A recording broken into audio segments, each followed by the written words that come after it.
ಎಲ್ಲರಿಗೂ ನಮಸ್ಕಾರ. ಮಹಾತ್ಮ ಗಾಂಧಿಯವರ ಹತ್ಯೆಯ ಕಥೆ, ಆ ದಿನ ನಡೆದ ಘಟನೆಗಳು, ಇದನ್ನೆಲ್ಲ ನಾವು ಕೇಳಿದ್ದೇವೆ, ಓದಿದ್ದೇವೆ. ಆದ್ರೆ ನಾವು ಸಾಮಾನ್ಯವಾಗಿ ತಿಳಿದುಕೊಂಡಿರುವುದಕ್ಕೂ ಆ ದುರಂತ ದಿನದ ಹಿಂದಿನ ನಿಜವಾದ ಕಥೆಗೂ ದೊಡ್ಡ ವ್ಯತ್ಯಾಸವಿದೆ.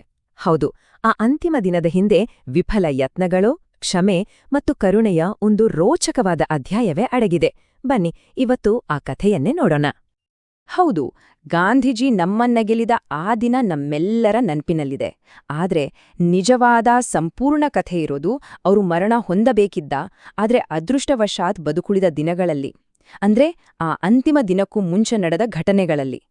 ಸರಿ, ಹಾಗಿದ್ರೆ ಈ ಕಥೆಯ ಒಳಹೊಕ್ಕು ನೋಡೋಣ. ಹೇ ರಾಮ್, ಇವು ಮಹಾತ್ಮ ಗಾಂಧಿಯವರ ಕೊನೆ ಮಾತುಗಳು. ಕೇವಲ 2 ಸರಳ ಶಬ್ದಗಳು. ಆದ್ರೆ ಈ 2 ಶಬ್ದಗಳು ಅವರ ಇಡೀ ಜೀವನದ ತತ್ವವನ್ನೇ ಹಿಡಿದಿಟ್ಟಿವೆ ಅಂದ್ರೆ ತಪ್ಪಾಗಲ್ಲ.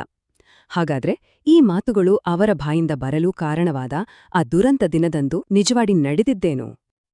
ಸರಿ, ನಮ್ಮ ಕಥೆ ಶುರುವಾಗೋದು ದೆಹಲಿಯ ಬಿರ್ಲಾ ಹೌಸ್ನಲ್ಲಿ, ದಿನಾಂಕ ಜಾನ್ವರಿ 30, 1948. ಗಾಂಧೀಜಿಯವರು ಅಂದು ತಮ್ಮ ದಿನವನ್ನು ಮಾಮೂಲಿಯಂತೆ ಜನರನ್ನು ಭೇಟಿಯಾಗೋದ್ರಲ್ಲಿ, ಪತ್ರ ಬರೆಯೋದ್ರಲ್ಲೇ ಕಳೆದಿದ್ರು. ಅವರಿಗೆ ತಮ್ಮ ಸುರಕ್ಷತೆಯ ಬಗ್ಗೆ ಸ್ವಲ್ಪವೂ ಯೋಚನೆ ಇರಲಿಲ್ಲ. ಅವರ ತಲೆಯಲ್ಲಿ ಓಡ್ತಿದ್ದದ್ದು ಒಂದೇ: ವಿಭಜನೆಯಿಂದ ಗಾಯಗೊಂಡಿರೋ ಭಾರತದ ಆತ್ಮವನ್ನ ಹೇಗೆ ಸರಿಪಡಿಸೋದು ಅನ್ನೋ ಆಳವಾದ ಚಿಂತೆ. ಸಮಯ ಸಂಜೆ ಸುಮಾರು 5 ಕಾಲಿಗೆ. ಗಾಂಧೀಜಿಯವರು ತಮ್ಮ ಮೊಮ್ಮಕ್ಕಳ ಹೆಗಲ ಮೇಲೆ ಕೈ ಹಾಕಿಕೊಂಡು ಪ್ರಾರ್ಥನಾ ಮೈದಾನದತ್ತ ನಿಧಾನವಾಗಿ ಹೆಜ್ಜೆ ಹಾಕ್ತಾರೆ. ಅಲ್ಲಿದ್ದ ಜನಸಮೂಹ ಅವರಿಗೆ ದಾರಿ ಮಾಡಿಕೊಡುತ್ತೆ. ಎಲ್ಲವೂ ಶಾಂತವಾಗಿತ್ತು. ಆದ್ರೆ ಇದ್ದಕ್ಕಿದ್ದಂತೆ ಖಾಕಿ ಕೋಟ್ ಹಾಕಿದ ಒಬ್ಬ ವ್ಯಕ್ತಿ ಮುಂದೆ ಬರ್ತಾನೆ, ನಮಸ್ಕಾರ ಮಾಡೋ ತರ ಕೈ ಮುಗಿಯುತ್ತಾನೆ, ಮತ್ತು ಮುಂದಿನ ಕ್ಷಣದಲ್ಲೇ ಒಂದು ಪಿಸ್ಟೋಲ್ ಹೊರಬರುತ್ತೆ. ತೀರ ಹತ್ತಿರದಿಂದ 1, 2, 3 ಗುಂಡುಗಳು ಸಿಡಿಯುತ್ತವೆ. ಆ ಗುಂಡುಗಳು ನೇರವಾಗಿ ಅವರ ಎದೆ ಮತ್ತು ಹೊಟ್ಟೆಗೆ ತಾಗಿದ್ವು. ಕೆಲವೇ ನಿಮಿಷಗಳಲ್ಲಿ ರಾಷ್ಟ್ರಪಿತ ನಮ್ಮನ್ನಗಲಿದ್ರು. ಇಡೀ ದೇಶವೇ ಆಘಾತದಲ್ಲಿತ್ತು. ಆದ್ರೆ ಇಲ್ಲಿ ನಾವು ಅರ್ಥ ಮಾಡ್ಕೊಳ್ಬೇಕಾದ ಒಂದು ಪ್ರಮುಖ ಅಂಶ ಇದೆ. ಇದು ಇದ್ದಕ್ಕಿದ್ದಂತೆ ನಡೆದ ಒಂದು ಘಟನೆ ಆಗಿರ್ಲಿಲ್ಲ. ಹೌದು, ಜನವರಿ 30ರ ಆ ಕೃತ್ಯ ಕೇವಲ ಒಂದು ದಿನದ ಘಟನೆಯಲ್ಲ, ಬದಲಿಗೆ ಅದು ಹಲವಾರು ಸಂಚುಗಳ ಒಂದು ಕ್ಲೈಮ್ಯಾಕ್ಸ್ ಆಗಿತ್ತು. ಅದರ ಹಿಂದೆ ದ್ವೇಷದ ಒಂದು ಸುದೀರ್ಘ ಇತಿಹಾಸವೇ ಇತ್ತು. ಇಲ್ಲಿರೋ ಆಘಾತಕಾರಿ ವಿಷಯ ಏನು ಗೊತ್ತಾ? ಇದೇ ಸಂಚುಕೋರರ ಗುಂಪು ಈ ಘಟನೆಗೂ ಮುಂಚೆ ಗಾಂಧೀಜಿಯವರ ಜೀವ ತೆಗೆಯೋಕೆ 2 ಬಾರಿ ಸೀರಿಯಸ್ ಆಗಿ ಪ್ರಯತ್ನ ಮಾಡಿತ್ತು. ಅಂದ್ರೆ ಇದು ಇದ್ದಕ್ಕಿದ್ದಂತೆ ಆದ ಕೃತ್ಯ ಅಲ್ಲವೇ ಅಲ್ಲ. ಇದು ನಿರಂತರವಾಗಿ ಪ್ಲಾನ್ ಮಾಡಿಕೊಂಡು ಮಾಡಿದ ಸಂಚಾಗಿತ್ತು.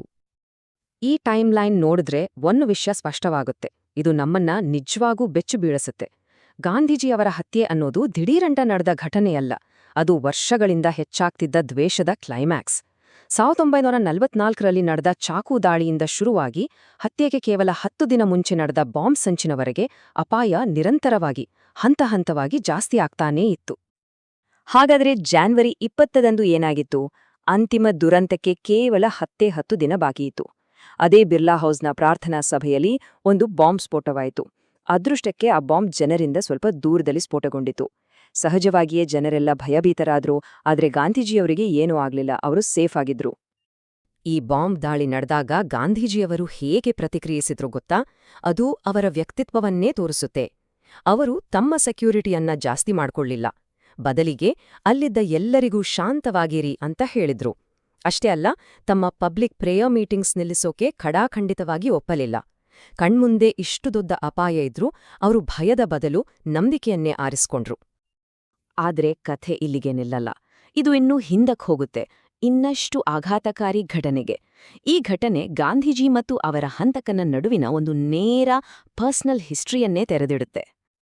ಹೌದು, ಕೇಳಿದ್ರೆ ಆಶ್ಚರ್ಯ ಆಗಬಹುದು. 1944ರಲ್ಲಿ, ಅಂದ್ರೆ ಹತ್ಯೆಗೂ ವರ್ಷಗಳ ಮೊದಲು, ಇದೇ ನಾಥುರಾಮ್ ಗೋಡ್ಸೆ ಪಂಚಗಣಿಯಲ್ಲಿ ನಡೆದ ಒಂದು ಪ್ರಾರ್ಥನಾ ಸಭೆಯಲ್ಲಿ ಗಾಂಧೀಜಿಯವರ ಮೇಲೆ ಚಾಕುವಿನಿಂದ ದಾಳಿ ಮಾಡೋಕೆ ಪ್ರಯತ್ನಪಟ್ಟಿದ್ದ. ಆಗ ಅಲ್ಲಿದ್ದ ಜನ ಗೋಡ್ಸೆಯನ್ನ ಹಿಡಿದ್ರು. ಅವನನ್ನ ಪೊಲೀಸರಿಗೆ ಒಪ್ಪಿಸಬಹುದಿತ್ತು. ಆದ್ರೆ ಗಾಂಧೀಜಿಯವರು ತಮ್ಮ ತತ್ವಗಳಿಗೆ ಬದ್ಧರಾಗಿ ಅವನ ಮೇಲೆ ಯಾವುದೇ ಕಂಪ್ಲೇಂಟ್ ಕೊಡೋಕೆ ಒಪ್ಲಿಲ್ಲ. ಅಷ್ಟೇ ಅಲ್ಲ, ಅವನನ್ನ ಬಿಟ್ಟುಬಿಡಿ ಅಂತ ಒತ್ತಾಯಿಸಿದ್ರು.